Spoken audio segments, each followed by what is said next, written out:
MELODRAMA. Dawud Sayat Guli U. Love. The Cure for Loneliness. dawoodseatguliu@gmail.com, dawoodseatguliu@outlook.com, dawoodseatguliu YouTube, Facebook, TikTok. Logline. Love story. John, 30 to 35.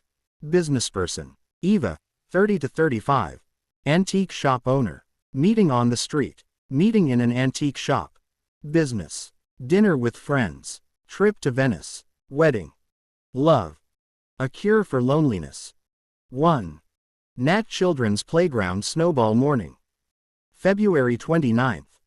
Winter. Snow. A playground. Children are throwing snowballs at each other. Eva stands at the edge of the playground, watching the children running and throwing snowballs at each other. Suddenly, a snowball hits Eva from behind. The snowball crumbles and flies in all directions, leaving a round mark on Eva's coat. Eva turns, looking back, trying to see behind her. She turns and looks back, trying to figure out where the snowball came from. Alex is standing on the landing by the railing on a raised platform. Eva looks into his eyes. Alex looks casually at the children playing on the playground. Eva turns and continues to watch the children playing snowballs. Alex rakes snow from the railing with his gloved hand and begins to form a snowball. Eva turns and looks back at Alex. Alex stops making a snowball, frozen in place. Eva turns and walks along the sidewalk, moving away from Alex. Eva reaches the end of the sidewalk and disappears around the corner of the building. Alex descends the stairs and passes by the playground. Alex walks along the sidewalk. 2. Nat Stop Eva People Bus Morning. Eva approaches the bus stop. About 6 or 7 people are waiting on the bus stop. Cars drive along the highway. Eva looks toward the end of the sidewalk. Alex appears from around the corner of the building and walks toward the bus stop. A bus appears on the road, heading toward the stop. Alex approaches the stop. The bus stops. People on the bus stop begin to board the bus. Eva boards the bus. Alex switches from walking to running and runs toward the bus. 3. Int bus seat Eva boards morning. Eva boards the bus and, leaning slightly, looks out through the window at the street. She sees Alex running toward the bus. She smiles. She walks to an empty seat and sits down on the soft cushion. 4. Nat Alex Bijot bus stop morning. Alex runs to the bus and jumps onto the step, grabbing the handrail with his hand. The driver looks at Alex sternly. 5. Int. On the bus. Alex and Eva morning. Alex stands on the bus, looking around at the people sitting and standing. The driver, seeing the last passenger board, closes the door and pulls away. Alex walks through the bus and stops next to Eva, who is sitting on a seat. Alex looks around, ignoring Eva. Eva steals a glance up at Alex. On the nearly full bus, more than half the people are standing, holding onto the handrails. Eva turns to face the window and looks out the window. Pedestrians are walking along the sidewalk outside. Shops and cafes are visible. Alex leans down and looks out the window at the street. Eva moves slightly to the side from the bus, looking at Alex. Alex straightens up and looks around. 6. Nat Stop Passengers Entry-Exit Morning. The bus pulled up to the stop and stopped. The doors opened. People began to board. One elderly woman made her way through the other passengers and stopped next to Eva. The bus was packed to capacity. Every seat was already taken. People stood huddled together in the aisle. Eva, seeing the elderly woman, stood up and offered her a seat. Eve. Please sit in my seat. An elderly woman. Oh, thank you, dear. I didn't even know what to do. An elderly woman sat down in Eva's seat. The woman sitting next to Eva greeted the elderly woman who sat in Eva's seat. Passenger hello. An elderly woman hello. The bus pulled away. Eva stood next to the seat where an elderly woman had taken hers. Eva stood with her back to Ali. The bus moved smoothly along the smooth road. Passengers standing in the aisle swayed at the slightest turns and maneuvers. Eva held onto the pillar with one hand and the back of the seat occupied by the elderly woman with the other. Alex's hand slid down and touched Eva's. Eva looked at her hand and lowered it a little. The bus tilted on the turn. Alex leaned on Eva. Eva turned around and faced Alex, holding onto the handrails. They looked into each other's eyes. The bus pulled out and stopped at the bus stop. People began to disembark. Passengers who had been standing and waiting for the bus began to board. The bus pulled away and moved on. Alex and Eva stood facing each other, pressed close together and swaying with every turn of the bus. The bus turned the corner. Alex leaned his full weight on Eva. Eva braced one hand against Alex's chest. The bus leveled out. Eva turned to the woman standing next to her. "Eve. You get off at this stop." "Passenger no." A passenger stepped aside to let Eva pass. Eva squeezed between passengers on the bus, heading for the exit. People parted to let Eva through. Eva stood at the exit and waited for the bus to stop. Alex looked at Eva standing at the exit. Eva looked into the bus and saw Alex looking at her. Eva lowered her head. 7. Nat Eva bus stop exit morning.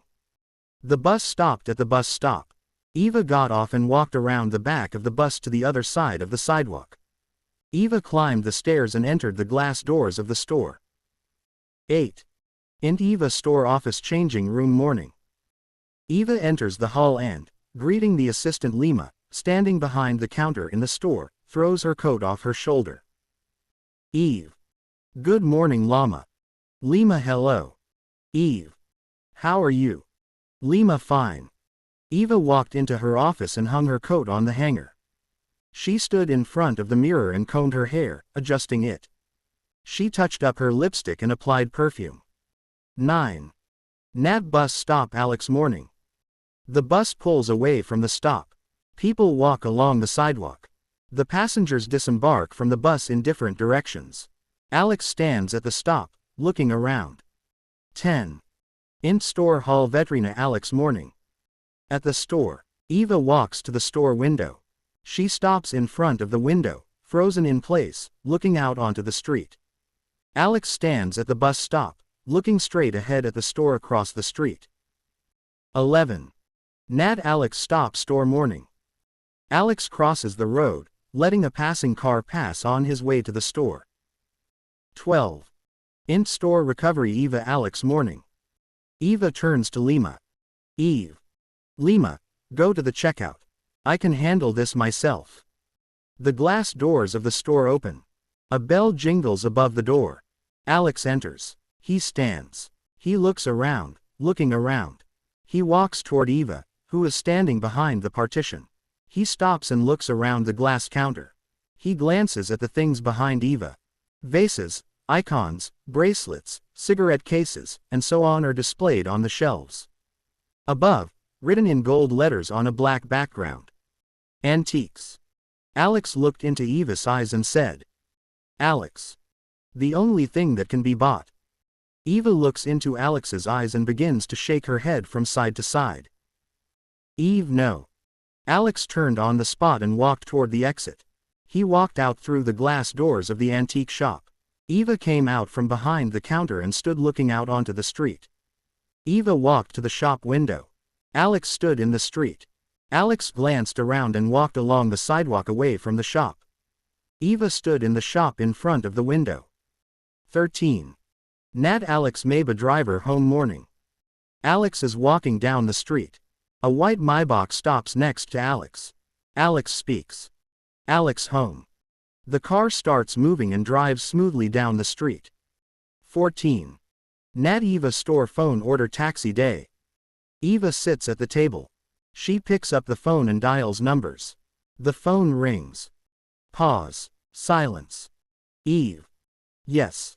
Hello. I'm talking about the gallery. Eva listens holding the phone receiver to her ear. Eve. Yes. If everything is in order and you are satisfied with my terms. Yes. I would like to come by and sign the contract.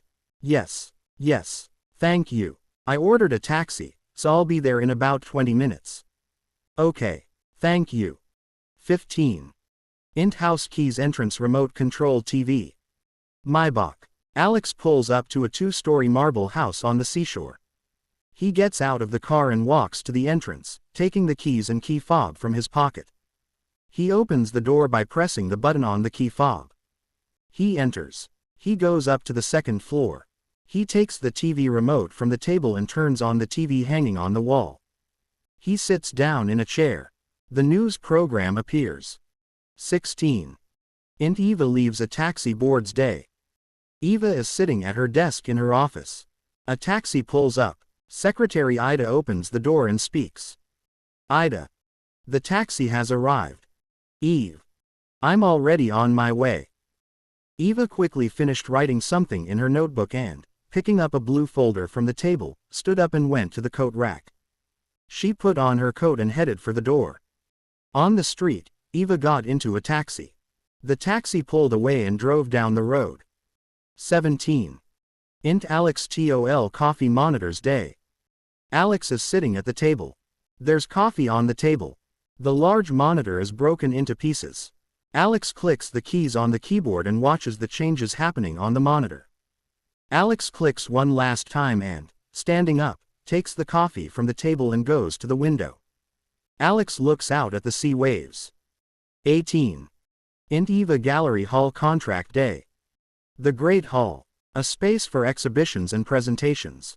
Eva stands in the middle of the room, moving her hands, mentally measuring something. An elderly man and a young woman stand nearby, watching Eva and her movements. Eve. Yes. I'm completely satisfied. I'll arrange everything myself. An elderly man, of course. Of course. Eve. Where do I sign? Young woman, right here. The girl opened the folder and held out a pen. Eva signed the document and, handing over the pen, smiled at the girl. The girl smiled back. Eve. Thank you all. Goodbye. An elderly man, goodbye. The elderly man nodded his head, smiling. Eva walked towards the exit, looking around and surveying the hall one last time.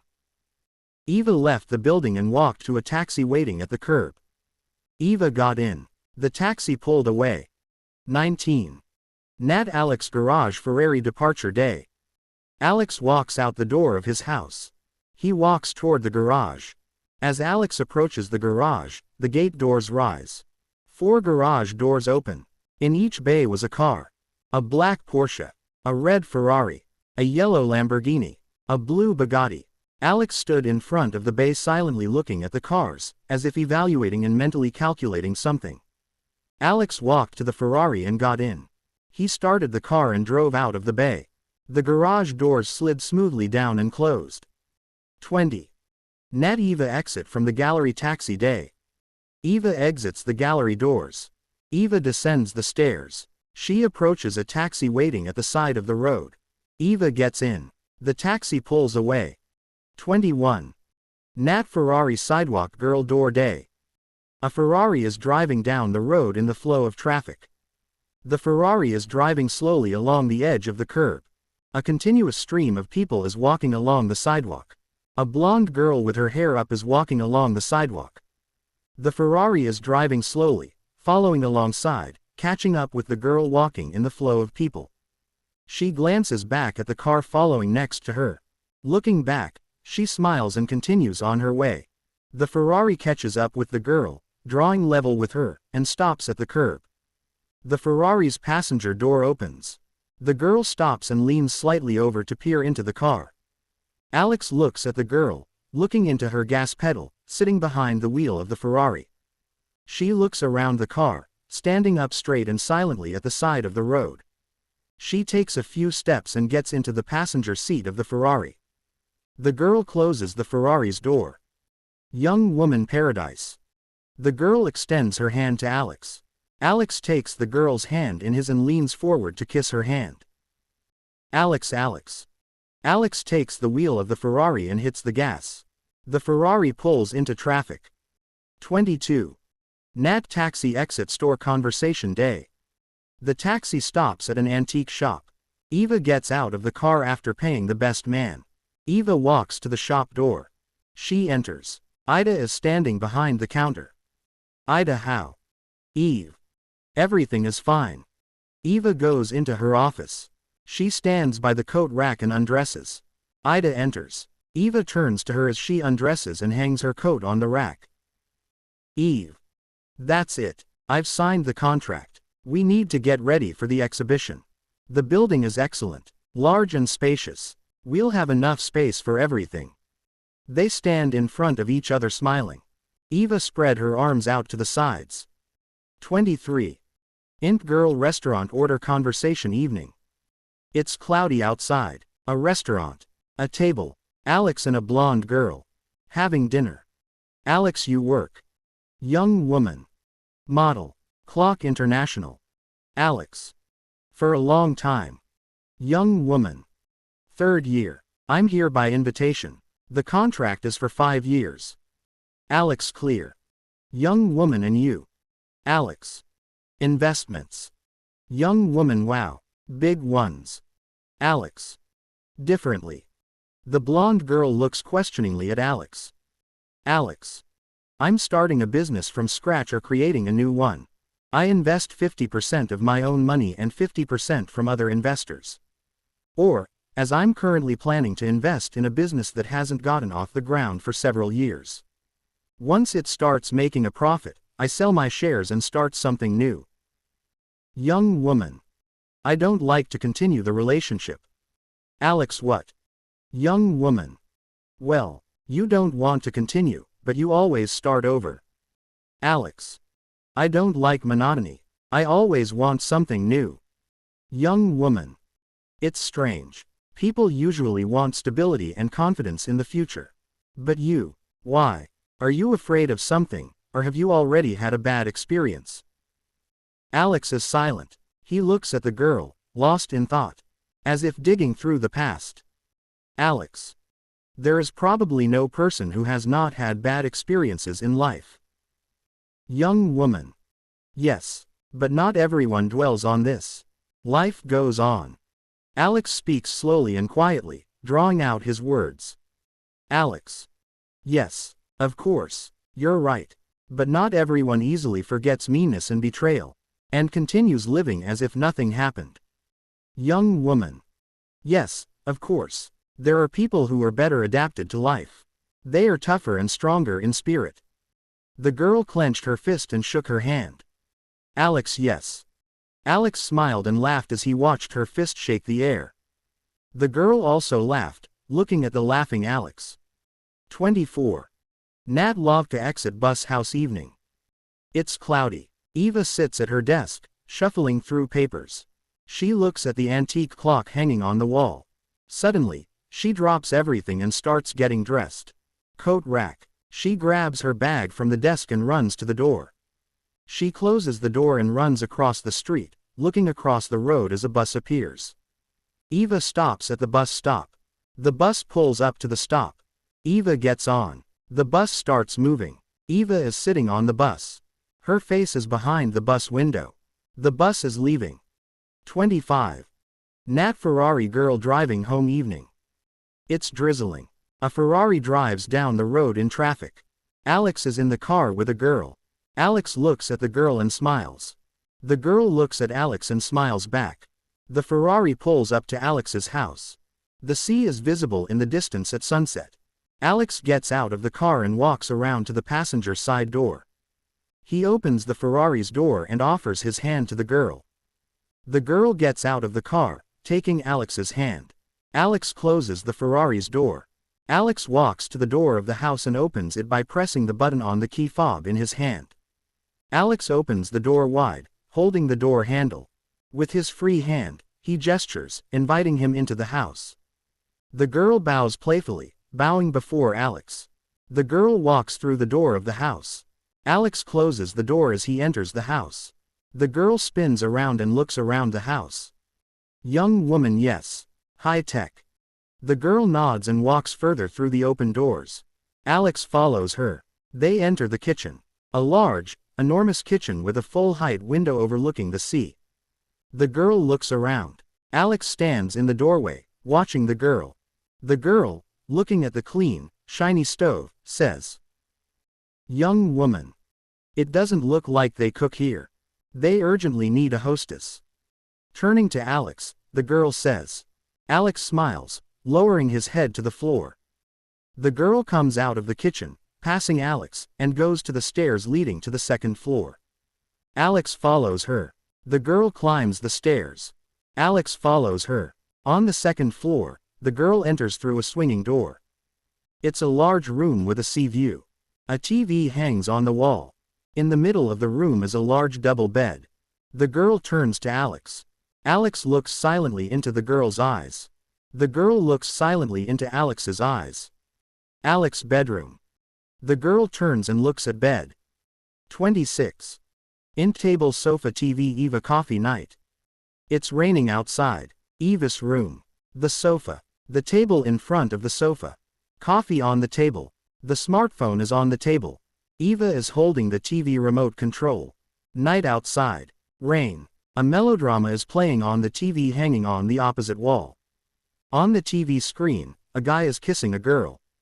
Eva leans toward the screen and smiles tenderly. 27.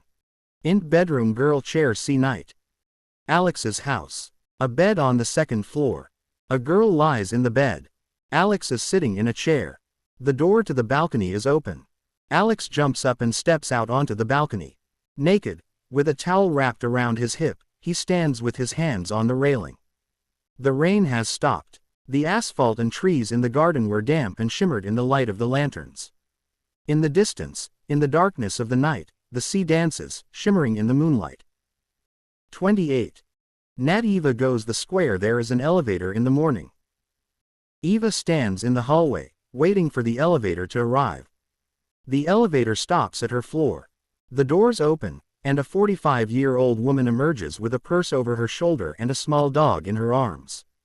The neighbor smiles at Eva and says hello. Neighbor. Hello. Off to work. The woman does not stop and continues walking down the corridor. Eve. Good morning. Yes. Eva enters the elevator. The elevator doors close. 29. Int Alex Soul Steam Menashka Money Morning. Two nuns from the Catholic Church are collecting a donation. They are at the door of Alex's two-story house. The doorbell rings. A nightingale's song trills. Alex is in the shower. Steam. He pauses, listening to the nightingale's sherbet. Smoothing his hair and wiping water from his face, he steps out of the shower. Taking a towel from the hanger, he wraps it around his hip. Alex descends the stairs. The trilling has stopped. The nun reached for the phone button. The sound of the lock opening came from behind the door. The nun pulled her hand back and stepped back. Alex swung the door open. Alex stood in the doorway, barefoot and with a towel wrapped around his waist. The nuns froze in place, staring at Alex's bare torso and saying nothing. Drops of water still dripped from his damp hair. Alex well. Alex nods and looks at them questioningly. The head nun speaks hesitantly, lowering her head. Senior nun. We need donations for the temple. Alex turns and walks to the coat rack by the huge mirror. The second nun watches Alex walk toward the coat rack with his clothes, her gaze fixed on him. Alex rummaged through his pockets and pulled out his wallet. Alex glanced toward the door. The nun stared at Alex, her gaze fixed on him. Alex walked back and opened his wallet. Alex, how many? Senior nun, as much as God gives. Alex couldn't help but smile and, separating 5 or 6 bills, handed them to the nun. The nun took the bills. Nun. Thank you. God bless you. The nun, turning to her companion, says. Nun. Maria, let's go. She stands silently, not paying attention to her senior mentor. The older one grabs her by the dress and, sharply pulling her towards herself and pushing her forward, says. Nun. Marie, we're leaving. She nodded and walked down the checkerboard patterned path. Alex closed the door. They left. 30. Int Eva folder stand street window morning. Eva goes to the counter. She picks up a blue folder and walks toward her office. She turns and looks toward the window.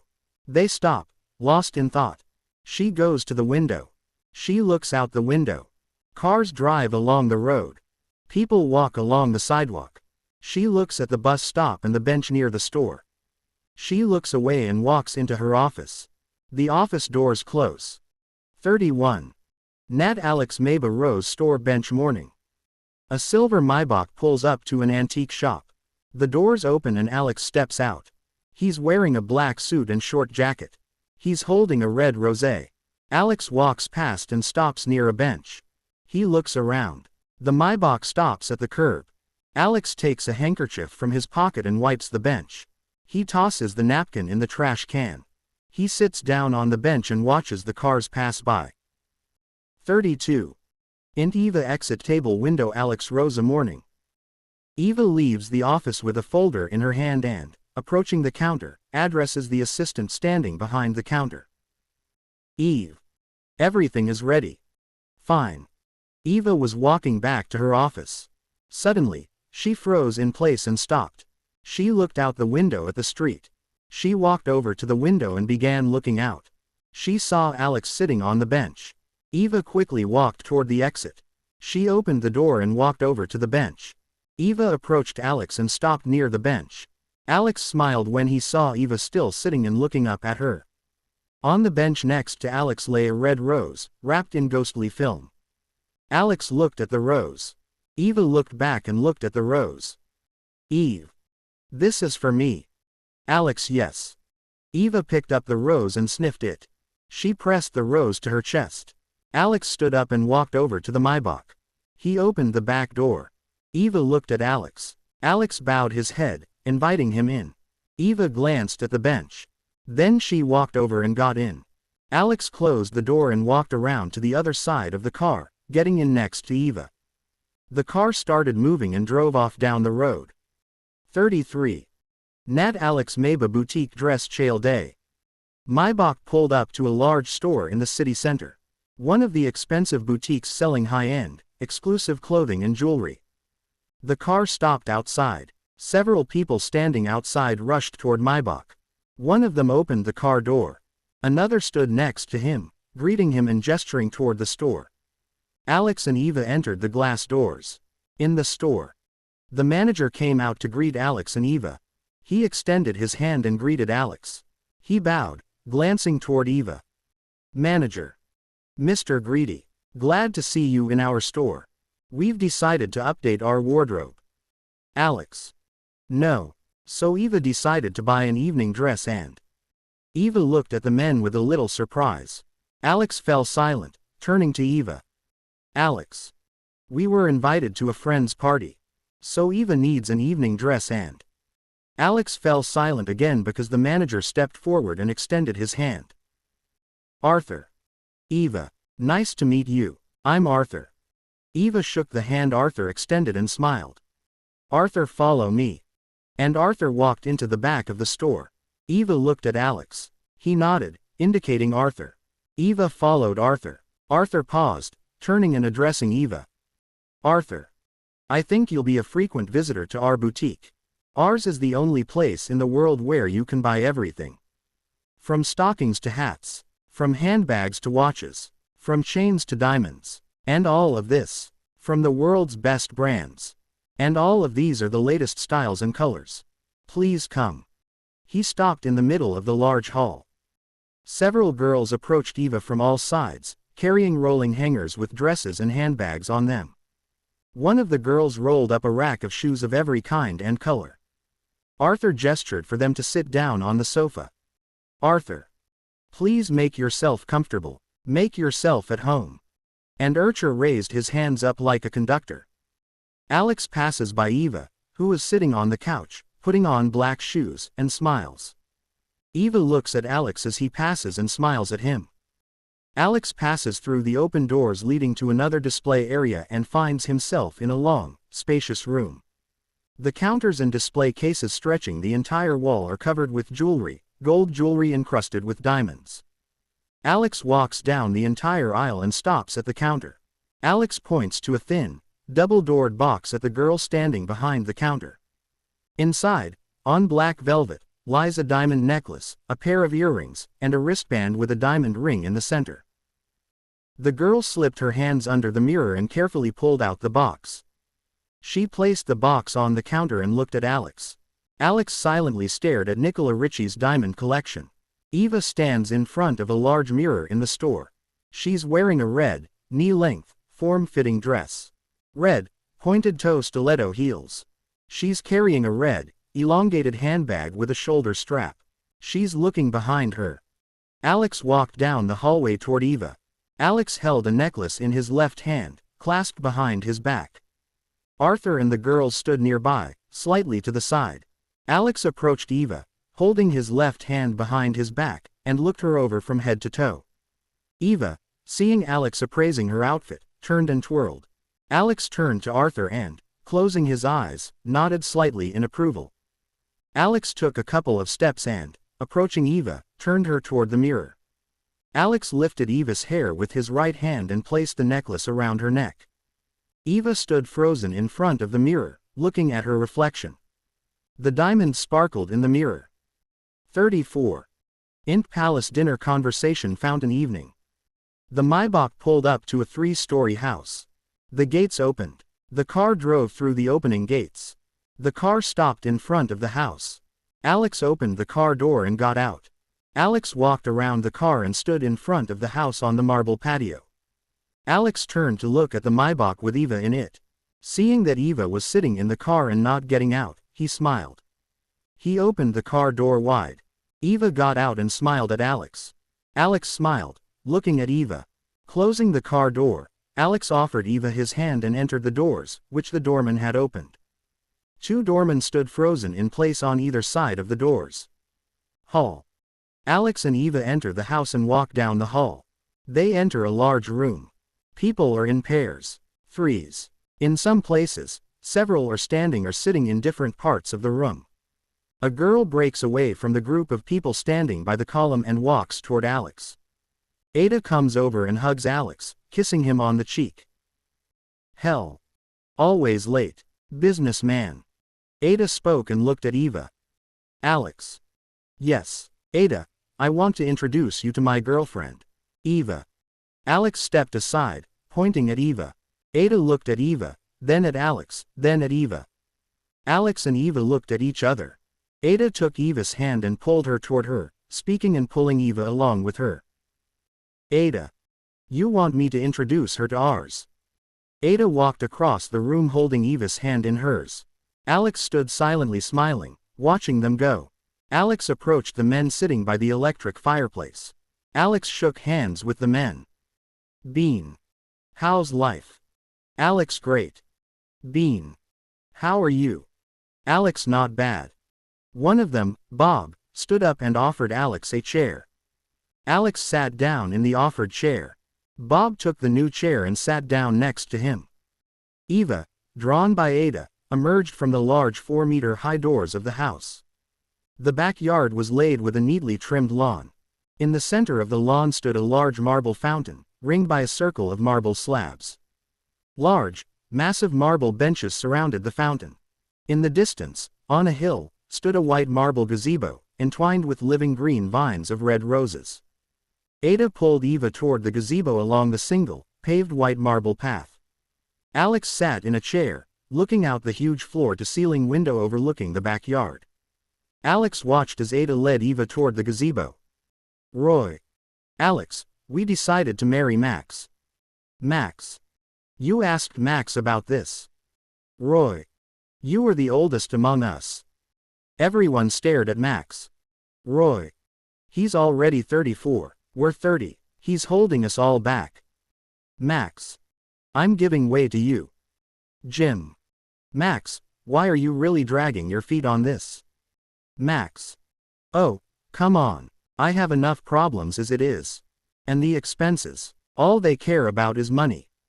Jim. Yes. Well, pick one with money so that she doesn't beg you for it. Max. The rich are worse than the poor. They only think about thick lips and lipstick faces. Only clothes, restaurants, and diamonds. And I won't even mention the parties. Orgies from morning until night. Roy. No. Yes. Susan is not right for you. That's for sure. She's rich and beautiful. But that's not it. Jim. She is not worthy of you. Max. At least thanks for that. Roy.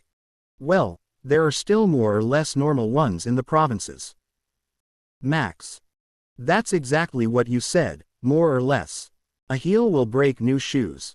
A phone will break a new Athos. Buying one dress requires 6. Buying a jacket requires mink. Jim. And you want no expenses at all? Max. No, I don't. I want to live like myself. To live according to my needs. I can buy a Philippe Patek diamond watch for 100,000. And I can get a Rolex for $100. It's also a great watch and keeps time too. Not a regular diamond one, just a standard one. Jim. What are you hinting at me?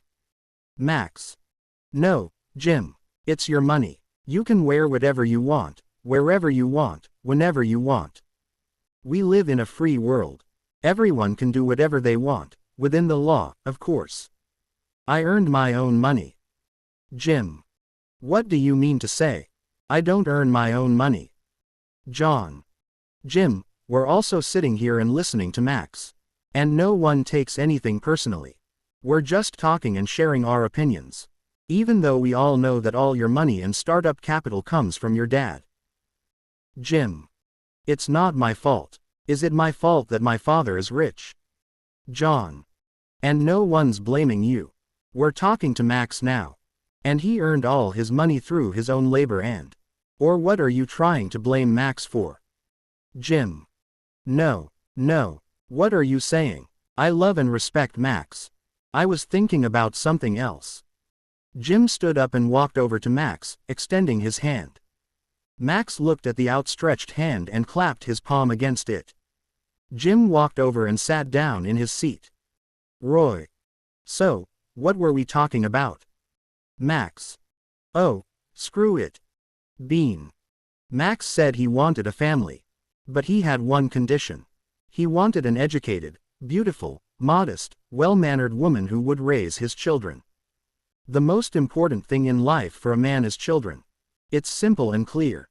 Everyone fell silent, looking at the speaker. John.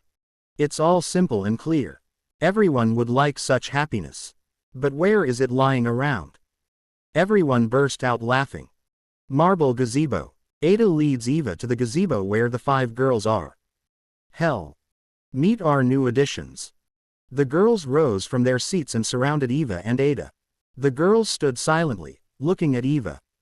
Sean. Well, don't keep me in suspense. Who is it? Ada spread her arms to the side and said, pointing at Eva. Hell. Eva. Alex's girlfriend. The girls smiled and perked up. Thea. What a surprise. So Alex has decided to settle down. The girl extended her hand to Eva and introduced herself. Susan. The other one slightly pushed Susan away and, holding out her hand, said, looking at Eva. Roxy. Alex always had good taste. I'm Roxy.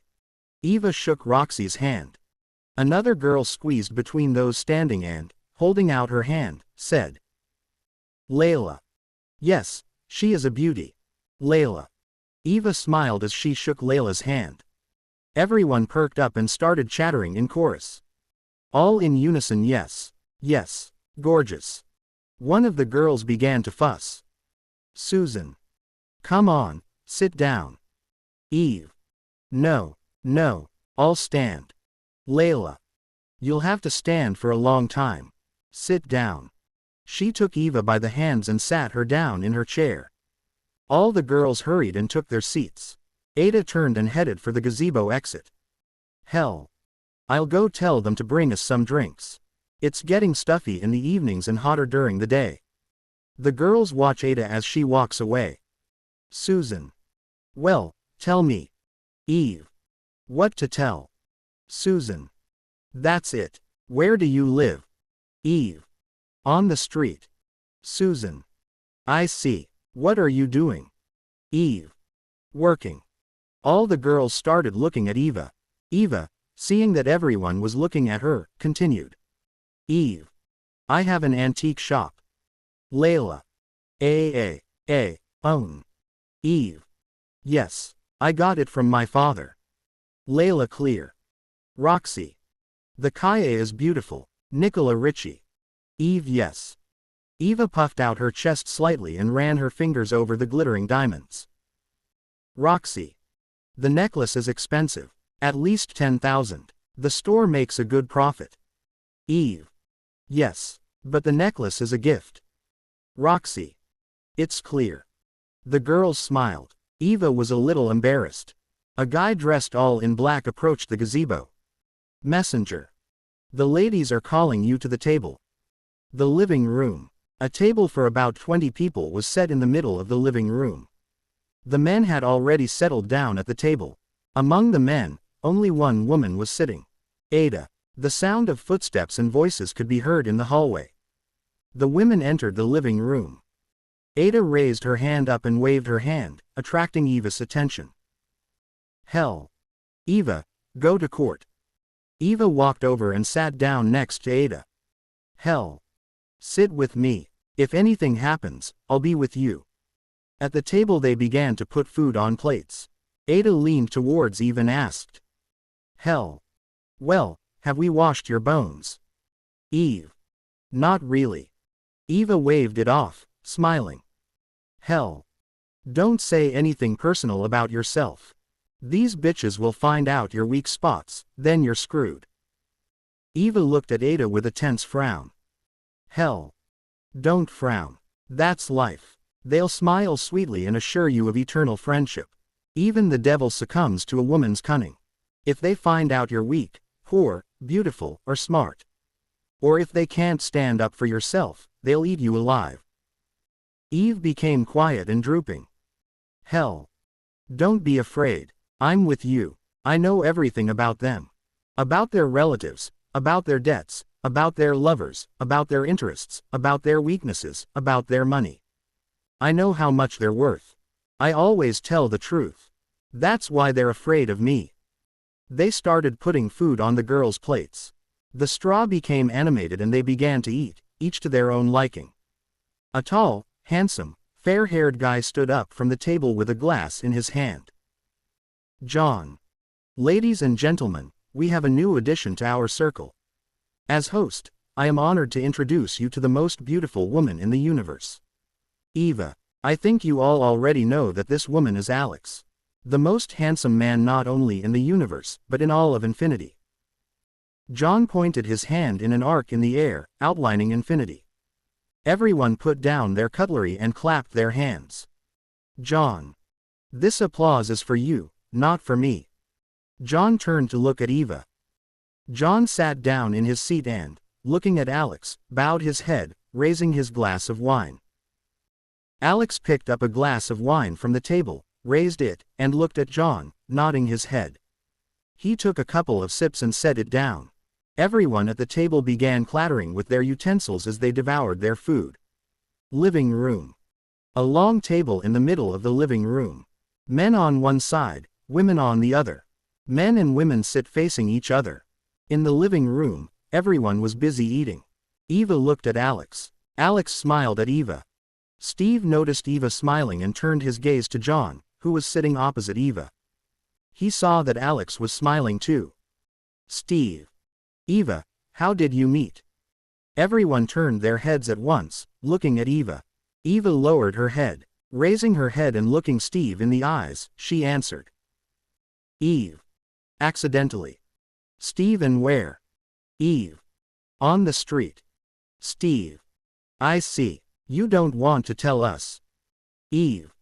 No, I can't tell. And Eva looked into Alex's eyes. Alex slowly closed and opened his eyelids again. Eve. I was walking to work at my antique shop on street and stopped at a playground. The kids were playing snowballs. Then it snowed. It was the last day of winter. A week ago. I was lost in the snow. I used to love playing snowballs myself. They were just about to hit a snowman. Suddenly, a snowball hit me from behind. I looked back, thinking it was kids playing and Eva fell silent and looked at Alex. Eve. There was no one behind me except a man watching the children playing snowballs. A dark-haired man in a short coat with a red scarf. I turned to look at the children and suddenly, for some reason, looked back. The man was standing there making another snowball, apparently mine. Eva fell silent and, smiling, closed her eyes in pleasure and surprise that she could calmly talk about this. Steve. And what happened next? Eve. That's how we met. Steve. No, I mean what happened next. Literally. Layla. Steve, leave Eve alone. Layla looked at Steve, looking into his eyes tensely and concerned about this question. Steve. Not finishing a story is like going halfway and stopping at a crossroads. Eva continued. Eve. I went to my stop to catch the bus. When I arrived at the stop and started waiting for the bus, I saw that man walking towards the stop. I got on the bus. He also got on my bus. That's how we got to my work. Charles. He came into your store and introduced himself as Alex Greedy, and Eve. Yes, Alex came into my store but didn't introduce himself. Everyone put down their food and began to look at Eva. She saw that everyone was waiting for the continuation and said, Eve. He just left. Charles, he just left. Eve.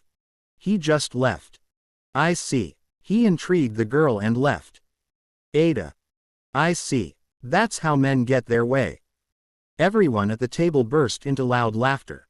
John is standing near the pool. There are several guys next to John. John.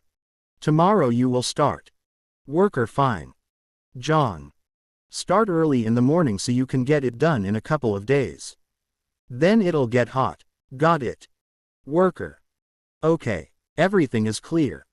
Alex and several men are standing on the street. Alex looked at the marble fountain in front of the house. Girls were huddled near it. Alex walked toward it. Alex stopped at the fountain. Eva stood on the other side of the fountain. After leading Alex away, she looked at him through the splashing waters of the fountain. Seeing Alex looking at her, Eva walked around the fountain and approached Alex. Alex smiled. Eva smiled back. Alex tired. Eve. Not really. Alex. Yes. Or no. Eve, no. Eva shook her head. Alex. I don't mean physically, but mentally. Eve. Yes. A little. Alex. Let's go home. Eve. Let's go. Alex took her hand in his and they walked down the path holding hands to the main entrance of the house. 35. Nat Eva Mabel leaves house entrance night. The Maybach pulled up to Eva's house. Alex got out and walked around to open the door. Alex offered Eva his hand. Eva got out. Alex leaned against the car and looked at Eva. Eve. See you tomorrow. Eva walked up and kissed Alex on the lips. She turned and walked toward the glass doors of the apartment building. Eva walked through the doors, waving at Alex in greeting. Alex raised his hand and got into the car. 36. Int Alex Divan TV News Night. Alex's house. Alex goes up to the second floor. Alex sits down on the couch and, taking the remote from the table, turns on the TV. It's the news. Alex throws his head back. 37. Int Eva apartment bedroom fall night. Eva entered the apartment and closed the door behind her. She placed her purse and keys on the table. She took off her shoes and walked into the room. She looked around and went into the bedroom and stood outside. She threw herself onto the white silk-covered sailor suit. 38. Alley Porsche Flower Shop morning. A black Porsche pulled up to the flower shop. Alex got out and walked through the glass doors. A whistle sounded as the door opened. A sign adorned the shop's door. World of Flowers. The girl standing behind the counter came out from behind the counter and stood in front of Alex. Saleswoman. Hello. I can help you. Alex, yes. Alex glanced at the row of shelves filled with flowers of all kinds and colors. Alex. I called and ordered a red rose from you the other day. I would like to order exactly the same one. The saleswoman walked to one of the stands and returned with a red rose in her hand. She showed it to Alex. Alex. Yes, it has spikes. Saleswoman. Yes, but if you want, I'll cut off the thorns. Alex. No, then it wouldn't be a rose anymore. Saleswoman. Yes, I didn't think about that. The saleswoman looked at the flower thoughtfully. Alex pulled a business card with an address and money out of his pocket. Alex. Here is the address and money. Alex put the card and money on the counter. Alex. Thank you. Saleswoman, please. The girl placed the flour on the counter and began wrapping it in clear plastic. Alex left the store. A whistle sounded as the door opened and closed. 39. Int Eva sleeping doorbell Rose morning. Eva's apartment. A messenger. The messenger has a box in his hands. He rings the doorbell. The bell rings. Eva lies in bed. She lifts her head sleepily. The bell rings. Eva throws off the blanket and, hastily putting on her slippers, runs to the door. Eva looks through the peephole. A messenger. Eva opens the door a crack. Messenger hello. Eve. Good morning. Messenger. Please accept the parcel. Eva opened the door, hiding behind it. The messenger opened the box and carefully took out a rose. He handed it to Eva. Eva smiled and took the rose. The messenger turned and walked down the hallway. Eva closed the door and went into the living room. She took a glass vase from the windowsill and placed the rose in it. She took a couple of steps back and began to look at the rose. 40. Int Artist Studio Canvas Model Morning. The Porsche pulled up to the mirrored building and parked at the curb. Alex got out and walked to the doors. Alex pressed one of the buttons and spoke as if talking to himself. Alex. David, it's me who will open the door. David Alex. Alex yes. David come in. The door lock clicked. Alex touched the handle and opened the door. Alex stepped inside and began climbing the large spiral staircase to the second floor. A huge room, furnished with scaffolding and canvases. A young man with long, curly hair stood in front of the canvas, brush in hand. By the open window, a naked woman lay on gold taffeta, holding a half-eaten apple. David. What a wind. David spoke and continued to paint on the canvas. Alex. Along the way. David turned and looked closely at Alex. David. What's happened? Alex. And what was supposed to happen? David continued to smear on canvas. David. Well, it's like you've changed. Or that you've decided to commission a portrait of yourself. Alex no. Alex walked over to the coat rack and pulled down a large white silk blanket. He took the blanket and, opening it, walked over to the naked girl. Alex covered her with the blanket and wrapped it around her shoulders. David put down his brush and Davide. Donna, make us some coffee. Donna rose from the taffeta and, taking a bite of her apple, walked through the open door at the far end of the room. The men stood frozen in silence as they watched Donna. David grabbed a wheelchair and rolled it over to the table. He rolled a second chair over for himself and sat down in it, crossing his legs. Alex watched everything David did and then sat down in the chair. David. You didn't come to me just like that. Alex yes. David let's. Alex. I have one request for you. David and Alex. I want you to write about one girl. And Alex took out the photograph and put it on the table. David. You know I'm busy. David leaned forward and began to look at the girl depicted in the photograph. David gorgeous. Then looking intently at Alex. David.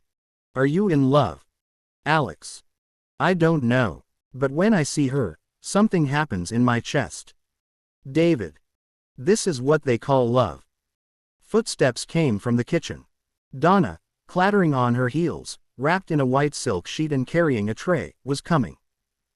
41. Int Eva Lima Conversation Shop Morning. Antique store. Lima stands behind the counter. Eva sits on the couch with paper scissors, cutting out some tags from a scrapbook lying on the table in front of her. Lima. What are you afraid of? Eve. It was as if some typhoon had caught me and some tornado was spinning me and carrying me into some abyss. Eva spreads her arms and shows a whirlpool around herself. Lima. You like him? Eve.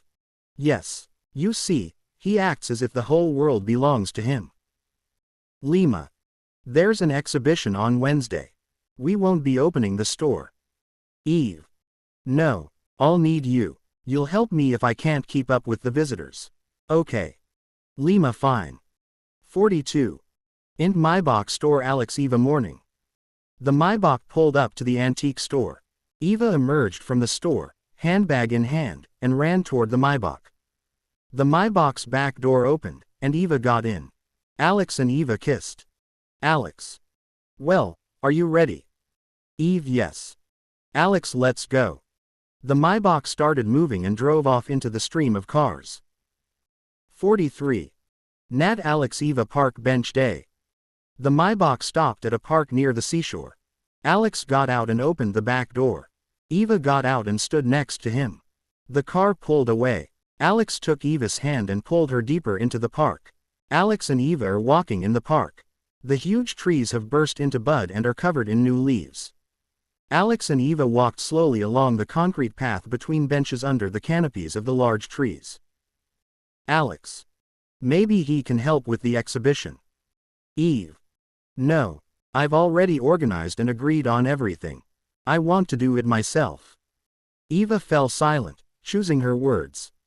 Alex. Okay, fine. If you do it yourself, then so be it. But still, our guys said everyone would be there. Eve. I know. Ada told me they would all come to see my exhibition. And she even invited some famous artist from Italy. She didn't say who, though. She said it would be a surprise. Alex. Yes, she loves surprises. Eva stopped at one of the benches. Eve. Let's sit down. Alex tired. Eve. No, just sit under the trees. Alex took a handkerchief from his pocket and wiped the bench. He looked around and threw the handkerchief into the trash can next to the bench. Eva looked at Alex carefully. She smiled and sat down on the bench. Eve. It's already warm. The birds have become more lively. The singing and chirping of birds could be heard everywhere. They chased each other across the grass and fluttered up into the tree branches. Alex. Yes, at the beginning of spring everything comes to life and blossoms. Eve. That's why I love spring. Flowers and the smell of soil are everywhere. Alex. And I am autumn. Eve. Why? There's always mud and slush all around.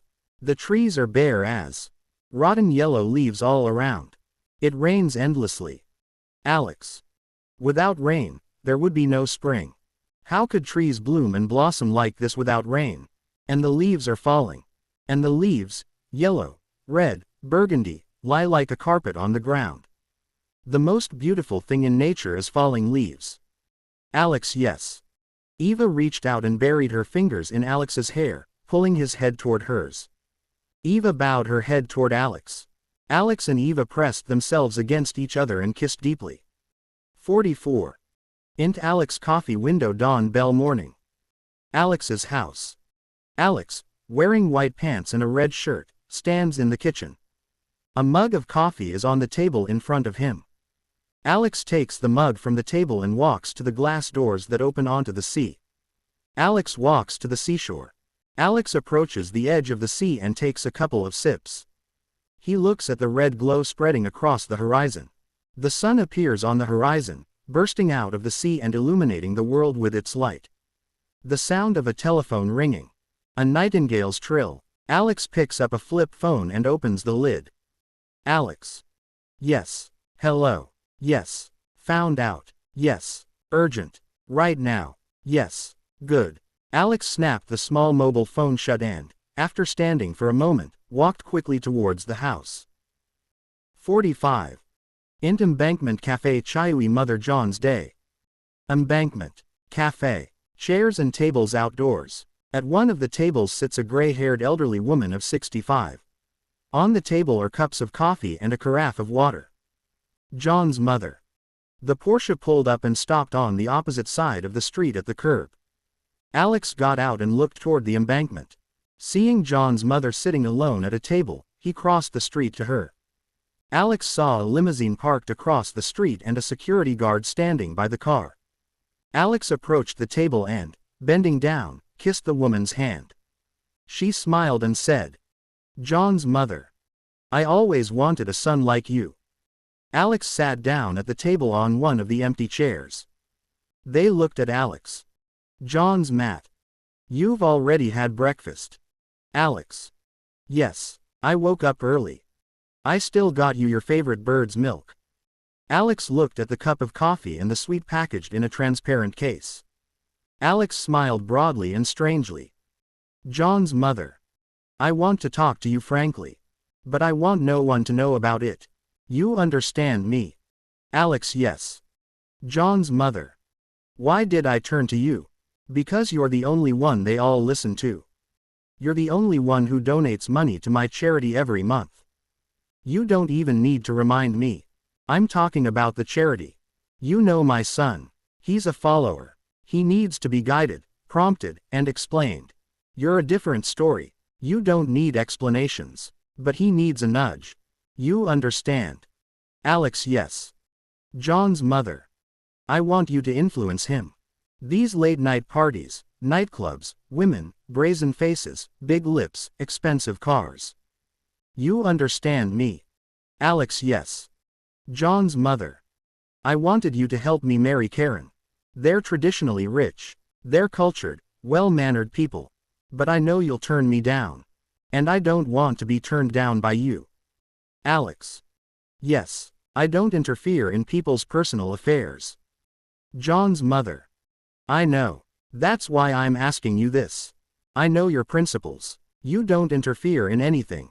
You don't judge anyone. You don't conflict with anyone. You don't ask anyone. You don't believe in anything. You believe only in yourself. As you once said, every artist creates themselves. Alex. Yes. I know. You can't change a person. You can influence him. You can help him. You can destroy him, but you can't change him. John's mother. That's why I want you to help him. He trusts you. You understand me? Alex, yes. John's mother. All this is temporary. He is already 32 years old. He does not even think about the future. All this gold jewelry, keychains, diamonds are for the poor. Beggars love glitter and tinsel. Why have I never heard that you drink and blaspheme? Why do I never see diamonds and jewelry on you? He does not think about his health. He has been treating his kidneys for several years, but what good is treatment if you continue to live a dissolute life? This year I have tried in every way to influence my son. I want to enlist your support. I want him to get involved in charity work. Let him see with his own eyes how many disadvantaged and disenfranchised people suffer on our sinful earth. You find time every few months and participate in charity events. I cannot reproach you for anything. I know how busy you are. You are running several cases. You have enough of your own problems.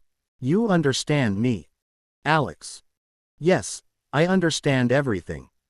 Alex closed and opened his eyes again, bowing his head slightly. John's mother. He started gambling. Last month he lost $1.5 million. I don't think about money anymore. While his father has hundreds of millions, money doesn't matter. But you understand where this is heading. Alex shook his head up and down, frowning and thinking about something. John's mother. Many people around me throw money around, throwing expensive celebrations, lavish weddings, tens of hundreds of millions, throwing money down the drain. They disgust me. They make me sick. But I need to be tolerant. I live among these people. I have no other company. They don't understand that their children are following their example. I don't want my son to be like their children. Before it's too late. I think before it's too late. You are on my side. Alex, yes. That's all I wanted to hear from you. I want you to talk to him. But don't pressure him. Don't threaten him. Don't manipulate him. Alex, I know. John's mother. I know that you know better than me what to do, but I couldn't help but say it because we're talking about my son. Alex. I understand. I will be very careful. John's mother. I didn't expect anything else from you. She stood up from her chair. Alex stood up and began to wait. John's mother, don't see me out. John's mother stood up and walked toward the limo parked at the curb. A security guard came toward her. Alex glanced at the cold coffee on the table and watched the woman leave. 46. Nat Alex Building Office Day. A black Porsche pulled up to a 35-story mirrored building in the city center. Alex got out of the car and walked toward the building's entrance. He entered through the automatically opening transparent sliding doors. A security guard at the entrance shook Alex's hand. Alex. How is life? Carlo. Excellent. Drive away. Alex. Yes. Thank you. Alex handed the keys to the Porsche to Carlo. Alex nodded and headed toward the elevator. He walked, greeting people the entire way to the elevator. Alex approached the elevator. A woman of about 30 called out to Alex from the hall. Nika. Alex. Alex turned toward the hall and saw Nika running toward him. Nika ran up and stopped in front of Alex. Good morning. The cybersecurity engineer is waiting for you. Nika pointed toward the back of the room. A young man of about 20 sat at a table on the sofa. When Alex turned toward him, he rose from his seat and stood waiting to be called. Alex. Good morning, Nika. You're getting better every day. Alex looked at Nika with a completely serious expression. Nika, wearing a classic blue suit, her sleek blonde hair, and thin gold-colored glasses, smiled and replied. Nika. Today you are joking or serious? Alex. I'm not joking today. Alex turned toward the hall and waved to the guy standing by the sofa. The guy, seeing his name, headed toward Alex. Alex. Nika, you introduced him to our rules. Nika. No, I was waiting for you. Alex. Okay. A young man approached and extended his hand to Alex. Alex extended his hand in return. Jean. Jean. Laura. Alex. Alex. Greedy. Jean stood as if he were standing at attention, without moving. Alex looked Jean up and down, his gaze landing on the thin folder in Jean's hands. Jean followed Alex's gaze and replied. Jean. Laptop. Alex. Armed. Jean smiled. Jean. Yes. Alex. Okay. Nika. My secretary. Personal secretary. All the information in this building. She knows everything that happens in this building.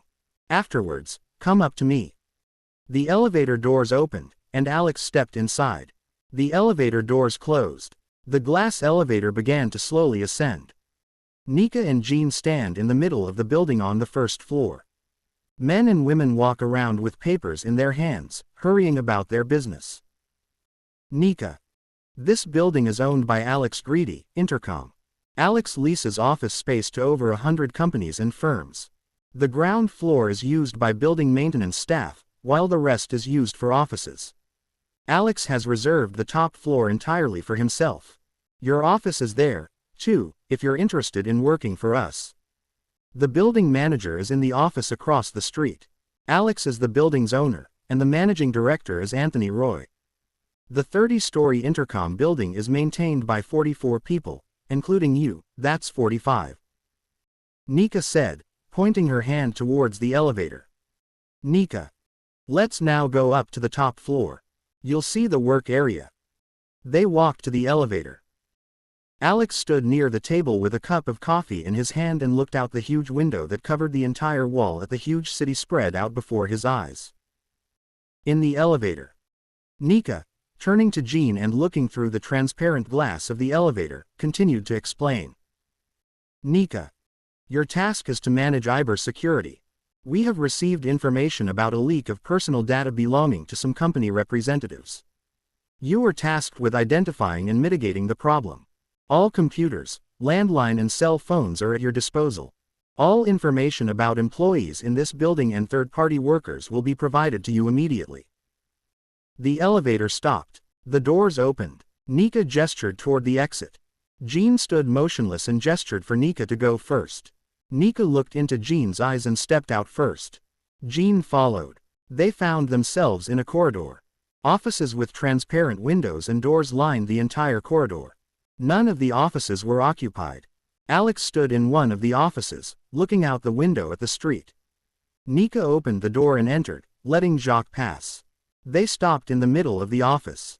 Alex turned and began looking into Jean's eyes. Alex. Well. Jean. I agree. 47. Int Alex house Manashka Adna entrance morning. Alex's house. A nun approaches the door of Alex's house. The nun looks around and presses the doorbell. The door lock chimes. The nun adjusts her monastic habit and waits in front of the door. The click of the lock is heard. Alex opens the door and looks at the nun. Alex. Well, I'm all ears. The nun silently lowered her head. Alex looked around and saw no one but the young nun. The nun raised her head shyly and looked at Alex. Alex remembered the nun. She was one of the two nuns who had come a couple of days ago to collect donations for the monastery. Alex grabbed her by the apron of her dress and pulled her toward him. The nun obediently walked forward. Alex pulled the nun through the door of his house and closed the door behind him. 48. Int Alex friends restaurant conversation evening. Restaurant. Alex is sitting at a table by the window. His friends are around him. They are having lunch. John, Jim, Max, Roy, Bob, Steve, Carl. Steve. I turn the intersection, and there's a one-way sign. And guess what? There's a patrol car parked right next to the curb. I don't even realize I've backed up and parked right next to the curb. I think, okay, I'll pay the fine anyway, I won't have time. And the patrolman comes up to me and points his finger, laughing his head off. Then he motions for me to go. And I drive off before I can change my mind. Alex. I heard you lost $1.5 million at the Ritz Casino. Alex turns to John. John.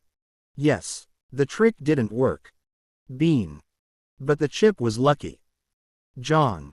Life is a risk. Charles. Life is a business. Money rules the world. Without money, no one needs you, not even yourself. Alex. Do you think you can win at the casino? John. No, Alex. I'm not stupid either. I took a risk and it didn't work out. That's all. Charles. Maybe there's not enough adrenaline. Alex. Okay, that's good. Otherwise, gambling doesn't lead to anything good. I'm right. Everyone sitting at the table perked up. Alex. We have a rule. Drugs, weapons, illegal organizations, politics, risky ventures, outlaw crimes. In chorus. Yes, yes. Alex is right. There's nothing to even talk about. John raised his hands up. John. I promise this won't happen again. I give you my word. Everyone at the table looked at John. Jim changed the subject. Jim. Alex gallery at Evis when? Alex. Tomorrow at 5:49. Nat Eva Gallery Viewers Picture Day. Gallery. An exhibition of paintings and antique vases. Ancient pieces inlaid with gold and silver. Paintings are hung on the walls. Vases and figurines are displayed on shelves. Men and women walk by, examining them and discussing the ancient and rare handmade works of art.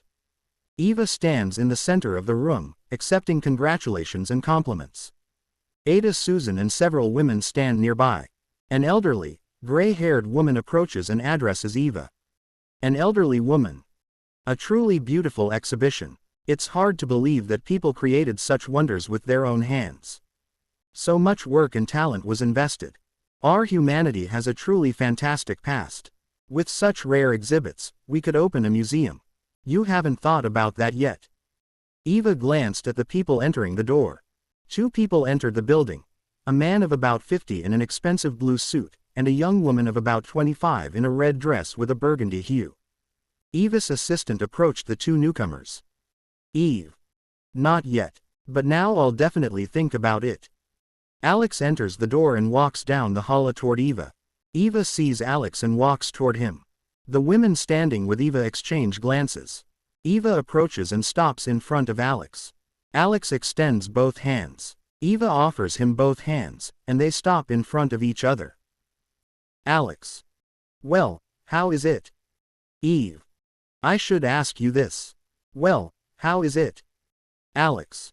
Well, let me look around. Although at first glance it looks beautiful. Like in a museum. Eve. I've heard that before. Alex. What? Eve. It's okay. Your people are waiting for you there by the column. Eva pointed toward the crowd of strolling people in the depths of the hall. Alex let go of Eva's other hand, which he still held. Alex smiled and walked toward the column. Alex passed a stand on which stood a white marble Cupid with wings, as if about to soar into the sky. Alex glanced sideways at the Cupid and walked into the hall toward the column. Alex approached his friends. John. Where are you? I thought you'd be the first one to arrive.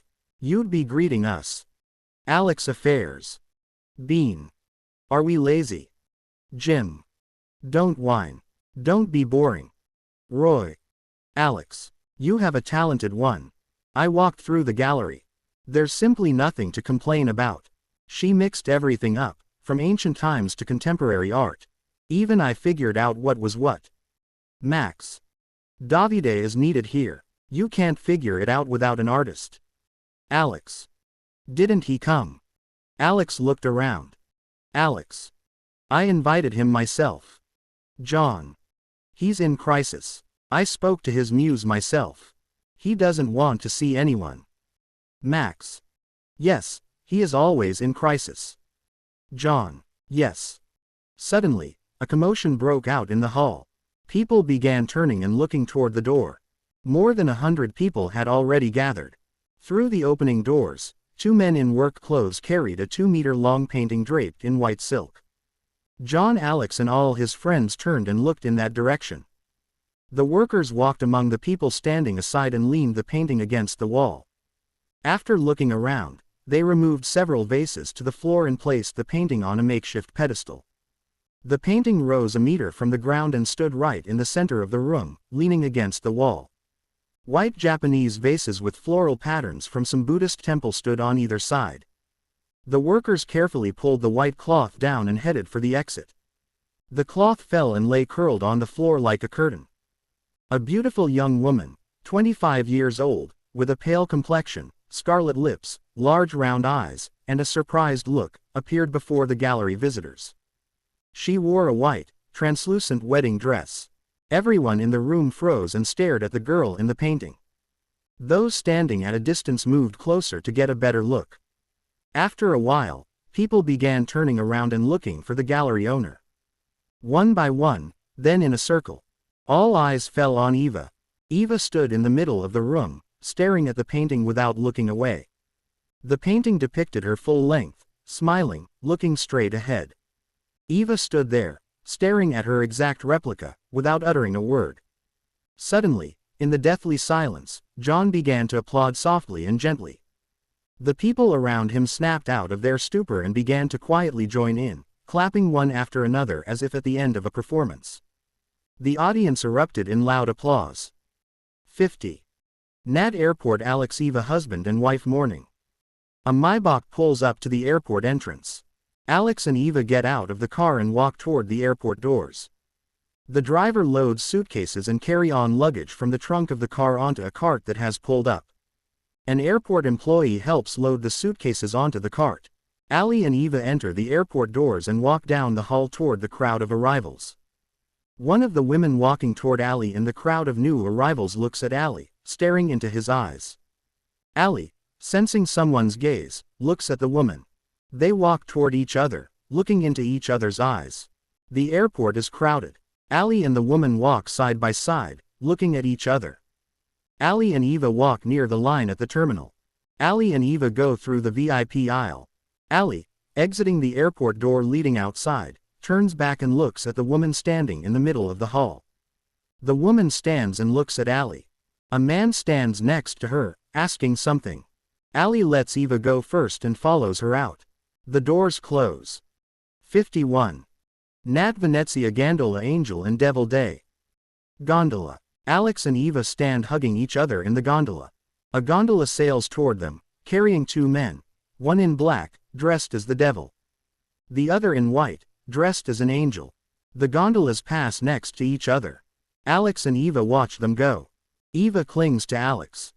Alex. The carnival has begun. The gondola docks at the shore near a 2-story white stone villa. A young man sits on a bench near the villa's door. As the gondola approaches, he rises from his seat and walks toward the arrivals. Boy. Alex. Greedy. Alex. Yes. Boy. I'm waiting for you. Welcome. Please. He opened the large ancient door with a key and swung it wide open. He handed the keys to Alex and looked at Eva. Boy. They only gave me 1 key. Alex. No problem. If I need a second key, I'll let you know. Alex handed the money to the gondolier who carried the suitcases into the house. The gondolier jumped into the gondola. The man who had handed over the house keys followed him into the gondola. Alex closed the doors. 52. Int Alex and Eva Maski Seller Outlet Day. Alex and Eva at the mask shop. Salesman. These are our best masks. They're popular this year. Showing Ali one of the masks made of papier-mâché. Alex. No, we want something classic. Something that's always popular. They look at the wall, which is covered with masks. Alex here. Alex pointed to a mask hanging from the ceiling. The salesman, holding a pointer, reached into his hand and pulled out a white woman's mask, covering only the eyes. The mask was decorated with sparkling rhinestones and a white feather on the right side. Alex took the mask and carefully placed it over Eva's eyes. Eva smiled, looking in the mirror. Alex, how many? Salesman, 300. Alex took out the money and handed it to the seller. The seller nodded his head. Alex and Eva emerge onto a crowded street. They reach the central square. Pigeons fly off, flapping their wings noisily. Almost all the men and women are wearing masks and theatrical costumes. 53. Nat Alex and Eva Perulok Maski Bridge Evening. Alex and Eva are standing by the seashore. Alex is standing almost at the water's edge. Eva is standing at the curb, 5 meters away from Alex. Alex turns to Eva and nods, smiling. Alex. Come to me. He waves his hand, calling me to him. Eva smiles and shakes her head from side to side, refusing to go toward Alex. Eva stands leaning her hands on the iron bar. A black and white barrier restricts the passage of cars onto the beach. Alex takes a few steps toward Eva. Eva takes a few steps back and stops, seeing that Alex has stopped. Alex takes a few more steps to get closer to Eva. Eva takes a few more steps back. Alex stops and looks at Eva. Eva stands smiling and gets ready to go back. Alex breaks into a run and runs toward Eva. Eva turns and starts running away from Alex. Alex runs up to the bar and jumps over it. Eva pauses and looks back.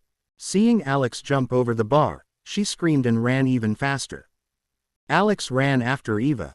A minute later, Alex caught up with Eva and grabbed her dress. Eva stopped. Alex. Far from shelter. Alex grabbed her in his arms. Eva pressed her hands against Alex's chest. Alex tried to pull her close and kiss her. Eva, tired of struggling, clung to Alex. They stood and kissed in the middle of the embankment. Alex and Eva are walking down a small alley between 4 5-story buildings. Suddenly, Alex takes Eva's hand and stops her. Eva looks at Alex. Alex pulls Eva toward him and, leaning Eva against the wall, begins to kiss her. Alex's right hand moves down to Eva's thigh. Alex slips his hand under her dress and Eva stops kissing Alex and, pulling back slightly, looks into Alex's eyes. Alex. Alex feels the thin line of Eva's panties and wraps them around his fingers. Eva grabs Alex's hands, trying to gently stop him. Alex yanks Eva's panties off with one jerk. The thin elastic snaps. Alex lifts his hand with Eva's panties. The torn elastic dangles at his side. Alex slowly moves away from Eva and takes a couple of steps back. Eva leans forward and reaches out to grab her panties. Alex jumps back. Eva lunges forward. Alex runs onto the bridge and reaches his hand with Eva's panties over the edge. The panties hang over the running water beneath the bridge. Eva runs onto the bridge and, seeing Alex's hand with her panties over the water, screams. No. Alex smiles and squints from the sun getting into his eyes. Alex, yes. People pass by, looking around and staring at the games of grown-up children. Alex unclasped his fingers and her panties flew into the water. Eva ran to the edge of the bridge and, leaning against the stone railing, began to look down. Alex leaned next to Eva, looking at the water. Eva glanced at Alex, who was looking down as if nothing had happened. Eva looked down again, hoping to see something in the water. Alex pulled back and arched his back, looking at Eva from behind. Eva, still leaning against the stonework, turned to Alex and followed his gaze. Eva, seeing Alex looking at her backside, smiled. Eva straightened up and, taking Alex's hands, pulled him toward her. Eva pressed her lips to Alex's and began hugging him and running her hands over his body. A couple of passers-by stopped and began to look at the strange lovers kissing on the bridge. Suddenly, Eva pushed Alex back and, reaching over the edge of the bridge railing, began to look at Alex. Alex was taken aback by the surprise and looked at Eva's hand. Dangling from the fingers of Eva's outstretched hand was Alex's ring of keys. Alex reached for his belt. Alex, no. Eve, yes. Eva unclenched her fingers, and the ring of keys flew down. Alex leaned forward and tried to grab the keys with his hand. Alex closed his eyes and stood there on the bridge, eyes closed. 54. Nat house door stairs window dress evening. Alex and Eva walk hand in hand along the sidewalk toward the villa. The doors are closed. Alex stops near the fire escape leading to the second floor. Alex grabs the ladder and looks up. Eva looks up, too. Alex lets Eve. What? Come on. Alex. Climb to the top. Eve. For what? Alex. Well, you threw the keys into the canal. So let's go. Eve. We'll order other keys. Alex. Yes. It'll take a couple of hours for them to deliver. I don't plan on hanging around here until night. Come on. Eve. I'm afraid. Alex. I'm with you. Alex pulled Eva toward the ladder. Eva grasped the rung hesitantly. Alex nodded and, pointing upward, nudged Eva. Eva shifted her feet hesitantly and climbed up. After climbing a few flights, she stopped and looked down at Alex. Alex stood below, looking up. Eva, seeing Alex looking up, tucked her skirt between her legs to keep it from flapping. Eve. I won't climb alone. Alex smiled and climbed up after Eva. Eva stood pressed against the ladder, waiting for Alex to come up. Alex climbed up to Eva and wrapped his arms around her, enveloping her. Alex. Well, go ahead. To be continued. 55. Nat San Marco food mask violin Eva morning. 56. Nat dress church friends wedding day. End.